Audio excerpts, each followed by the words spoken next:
Hi అండి. ఏమేంటి గిన్నెలో చూపిస్తుంది ఏంటి అనుకుంటున్నారా? ఏం లేదండి, 10 రోజుల నుంచి గ్యాదర్ చేసిన మీగడండి అది. నేనైతే ఎక్కువ మీగడ స్టోర్ చేయకుండా ఇలా 10 డేస్కి ఒకసారి అయితే కొంచెంగా అయితే నెయ్యి చేసేస్తా.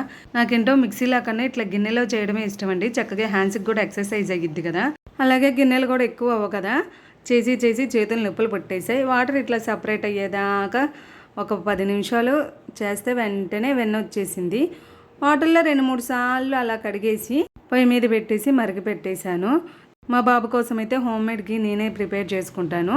ఒక 1 వీక్ అలా వస్తుంది అంతేనండి. చక్కగా ఒక 10 నిమిషాలు మరగనిచ్చిన తర్వాత ఎర్రగా పొసుగా ఉండే మంచి వాసనతో ఉండే నెయ్యి అయితే ప్రిపేర్ అయిపోయింది. ఇలా చిన్న క్యాన్లోకి అయితే వడగట్టేసుకున్నాను. స్మెల్ అయితే అదిరిపోయింది. అంతేనండి ఈ రోజుకి వీడియో అయితే. మీకు వీడియో నచ్చితే మాత్రం లైక్ చేసి మన ప్రీవియస్ వీడియోలు కూడా చూసి మీ ఫ్రెండ్స్కి షేర్ చేయడం, అలాగే సబ్స్క్రైబ్ చేసుకోవడం అయితే అస్సలు మర్చిపోవద్దు.